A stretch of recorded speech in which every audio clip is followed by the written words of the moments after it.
Well, normally I wouldn't want to do a special team show, full disclosure.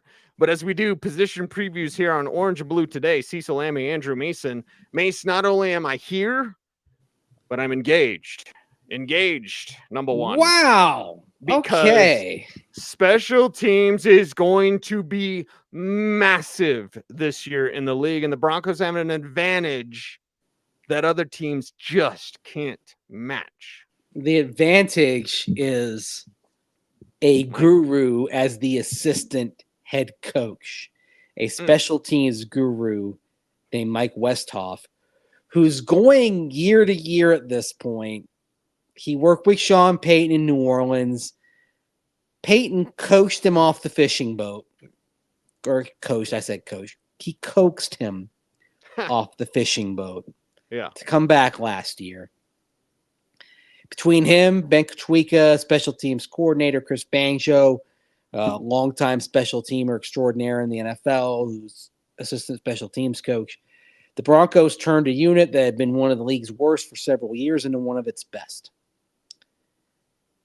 And maybe Mike Westhoff thought, my job is done. And then the NFL decided to change the kickoff rule entirely. I mean, I don't think there has been a more profound single-year change to a play in NFL history as there is to a kickoff and how it's structured. You have players with a standing start. You've got this landing area. You basically pay a penalty. You pay a price for a touchback. It's all about encouraging returns. Leg strength doesn't matter as much on kickoffs anymore. You're looking for kickers who can place it and put some spin on it. And for Mike Westhoff, when I talked to him last year about how the NFL had changed kickoffs and the kickoffs had kind of been taken out of the game, he insisted, hey, there's a way to keep them in. Of course, the Broncos did have a kickoff return for a touchdown last year.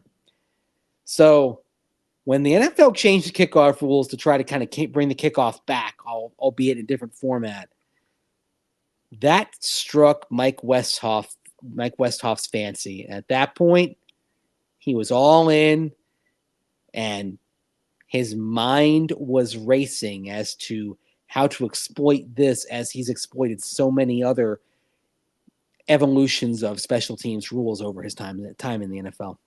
Sean Payton, earlier this offseason, got to talk about Coach Westhoff. Here's what he had to say. He used to use the analogy, there was a time we had 18 or 19 plays that mattered in the kicking game, and then gradually that moved down to about 11 or 12. I think we're going to be back. So, look, if you coach a certain phase of the game, you want to coach plays that can affect the game. You don't want to coach less. And so it's certainly, look, he had X amount of time away. This week he reported he sits in the front kitchen seat there waiting to talk. And when I walked in, he had 15 ideas on this new kickoff. But I think it is going to be pretty important. And I think it's going to be significant, especially in the first 5 weeks of this season, because you'll eventually see things move in a direction of success. Or, our league, there's no secrets. Anything that takes place on a game tape takes place not only in our league, but it goes around the country now. It goes to colleges because you can purchase the All-22. So I do think it's going to be pretty significant. It's going to be real significant. Yeah. And having Westhoff is just the ace in the hole, man. Absolutely. And having him around is one of the things that transformed special teams last year for the Broncos. I remember talking with him during minicamp, and we hadn't seen Marvin Mims Jr. at all last year at this point because he'd been injured. Right. He already knew Marvin Mims Jr. was going to be the returner. Like that, he knew that was where it was headed and felt confident that he could set him up for some explosive plays. And it ended, of course, the season ended with Marvin Mims Jr. in the Pro Bowl as a punt returner, even though he didn't have enough punt or kickoff returns to be eligible to lead the league in punt and kickoff returns. The reason why is that after that Buffalo game on Monday night in November, everyone just stopped kicking to him because they were afraid of him. The Broncos, think about that. This Bronco team for the last 8 years, how often have teams been afraid of anything they brought? Well, opponents were afraid of the Broncos' return units. They were afraid of Marvin Mims Jr. Yeah. It's not everything, but it's the start of something. And it goes hand in hand with Sean Payton's philosophy, which goes back to Bill Parcells, is that special teams is a place where you can easily make a massive impact right away. Not only on performance, but on the culture. He did that last year. Again, went from one of the league's worst units for several years to one of its best. And I think it was a leading indicator of where you hope this team's going to go. And now, with kickoffs that have basically been non-existent for the most part in Denver, especially because of the elevation, kickoffs coming back into the game, Cecil, I think the Broncos are going to win multiple games this year based on what they do on teams and specifically on kickoffs, because this creates more opportunities for Marvin Mims Jr., who's got quickness, agility, speed, explosiveness in that face. Keep your cooler of beer next to your Barca-lounger because there's no more getting up to go to the fridge. Not now. And you mentioned Marvin Mims. Mace, I will somewhat correct you. It's Mims. It's Tremont Smith. It's Jalen Virgil. It's Jaleel McLaughlin. Now with this rule, multiple returners on kickoffs. Potentially. You kick some ass out there. Mm-hmm. Exactly. And it's interesting to talk about Marvin Mims Jr. and Jaleel McLaughlin in particular, because if this play is as dynamic and transformative as it appears to be, and also if the rules changes do result in the collisions leading to fewer injuries, then do you think about using players who might have extensive use on offense on returns? Because Marvin Mims Jr., every indication is he's going to be a huge factor on offense. Mm-hmm. Yet, looks like he's still primed to handle returns. But you have to have two players back there on the kickoffs. Jaleel McLaughlin and Marvin Mims Jr., that's a lot of speed, a lot of explosiveness, a lot of quickness. Look at you. Excellent. You are excited about special teams for the first time in your football life. First time ever. Because you want to see what this team does on returns. So do I. Mm-hmm. I mean, the surprise onside kick is gone. So Sean Payton can't start the season the way he started last year. God, if that had worked, and that was just so close to working. It was Tremont Smith. Tremont Smith. You're the veteran, man. God. You know this. You had it.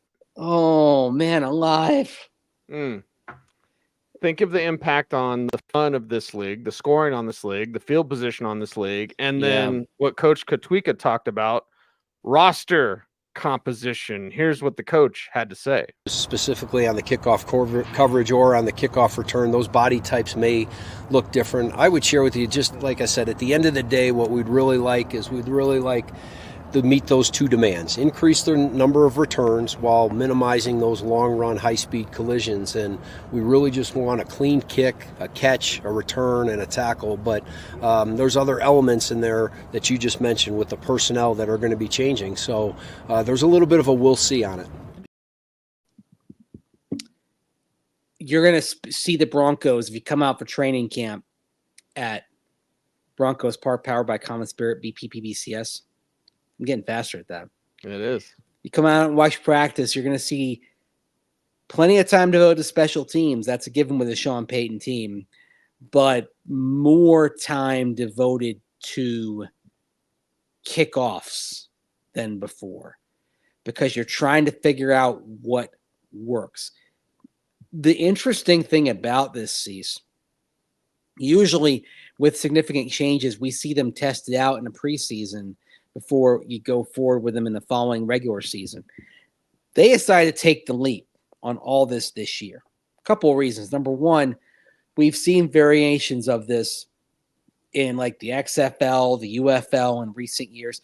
So there was some data there that you could lean upon. Second of all, because it changes roster construction, if you did it for a preseason, are you really getting a good enough look at players to make a decision for what the parameters that year would be? You work on the preseason, you go to the regular season, you get a feel for, okay, this is the body type you're going to want. And when we talk about body type, I mean, it might mean offensive linemen out there, some bigger players. You might go heavier at running back, tight end, linebacker, lighter at corner, wide receiver, because you're not simply looking for guys who can book their way down the field. These are plays more like punts. So like on punt pro, punt return, right there at the line of scrimmage, you're seeing, you see linebackers, you see tight ends, involved with the rush and all that. Now those players who weren't seen as often on kickoffs, you could see a bunch more of them out there. It's a game changer. Right. Absolute game changer. And not only could you see the larger players out there, you could see someone else kicking. Ooh. And Coach Katwika talked about the plan or the thought of not a kicker kicking. Here's the coach. Yeah, I think there's an element there, as far as having a kickoff specialist or a position player doing that. I don't know. I guess if you have a guy that can do it, I would say that the delivery of the ball and the placement is going to be important. I just think the rule lends itself to some different types of kicks. Whether it's a conventional ball, you mentioned it, hang time is not paramount there. I think positioning is important. And you may see a handful of these unconventional kicks because, as I just mentioned, if the ball does hit the ground and it goes into the end zone, that does benefit the kickoff team. The other element is when the play starts. The play does not start when the ball is kicked. The play starts when the ball is either caught or hits into the landing zone. So those are a lot of the elements that we're working with here and just we're talking through and working on, and that we have done in the lab here over the last 5 weeks. Now, I love the lab. Bring back the Von Miller The term. lab, yeah. Now, one of the things we saw at minicamp when we had a chance to watch the Broncos kick off, you had Will Lutz, the returning kicker. I mean, we're doing a special team show. We barely mentioned the incumbent kicker, Will Lutz, who re-signed back in March and was everything Sean Payton hoped he'd be. He's in the league. And, of course, Brandon McManus is not in the league for reasons that aren't tied to football, of course, tied to an alleged incident on the Jaguars team flight last September. So Will Lutz looks good on place kicks. But with kickoffs more important, if you have somebody who can maybe be a little bit of a trick shot artist on kickoffs, get some funky spin on it, is good at dropping it in that landing area, then it changes everything. So we saw the Broncos, they had Trenton Gill. They had two punters, Riley Dixon and Trenton Gill working on kickoffs, and there are a couple that he booted, and man, they had some weird funky spin, and get ready to see a lot of that in the NFL. But it also begs the question of saying, okay, like Ben Katwika said, I mean, do you have a kickoff specialist? Do you have a spot on the 53 for somebody who is really proficient at placement on it and causing some problems? This is another aspect that changes roster construction. Kickoff specialists have gone away in recent years as place kickers, their legs have gotten stronger. And you just, on kickoffs, just blast it out of the end zone. Unless you get too cute, Tom McMahon, Chargers game, end of the 2021 season. We get all the special teams. We had so many guys on COVID. You had practice squad guys. And you should have told Brandon McManus, kick it out of the end zone. No, he tried to kick it to the corner. It went back the other direction. Stupid.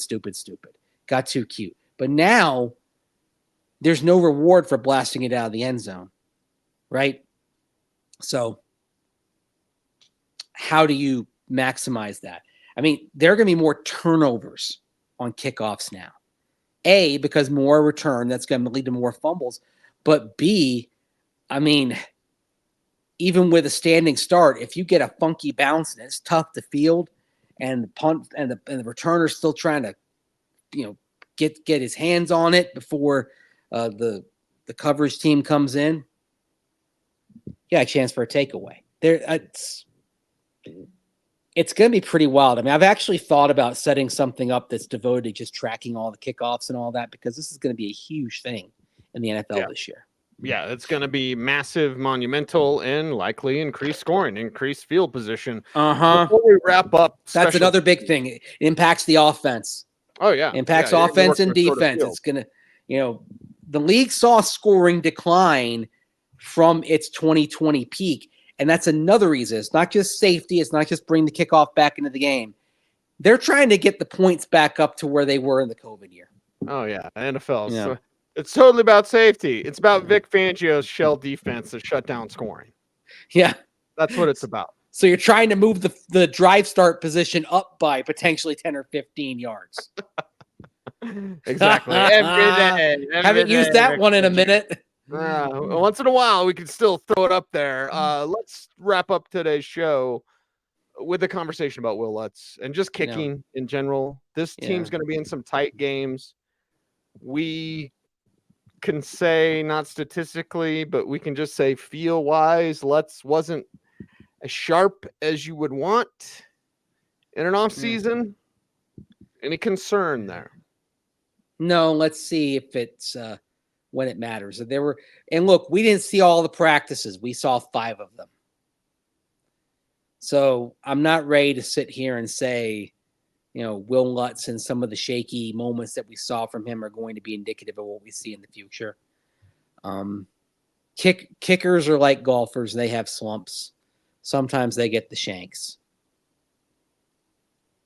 Okay. As was said back in Tin Cup, right? Got the laterals. You get the yips. That's a baseball reference. Now I'm referencing baseball. That's a golf term. That's a golf term too, as well. The yips is golf and baseball. In baseball, though, there's another. There are various other ways of describing it. Like if a catcher can't throw the ball back to the pitcher, it's called Mackey-Sasser disease.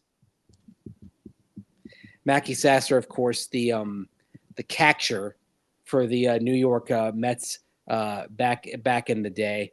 There's Steve Blass disease, which is when a pitcher loses control. And in 1973, Steve Blass had an ERI of 9.85, and he averaged nearly a walk an inning. Went from being a terrific pitcher to being awful like that. So it's happened to others. Rick Ankiel, you may remember as well.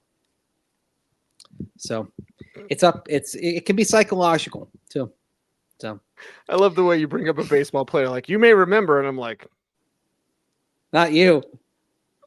I'm talking in that case. What? I'm talking to the audience. I mean, if I mention, I mention Rick Ankiel, if I even mention Daniel Bard struggling, losing his control before getting it back when he made his comeback with the Rockies a couple of years back, happened with Tyler Matzik, and Matzik basically had to restart his career. Another former Rockies pitcher resurfaced as a reliever with Atlanta and was integral in getting the Braves a 2021 World Series.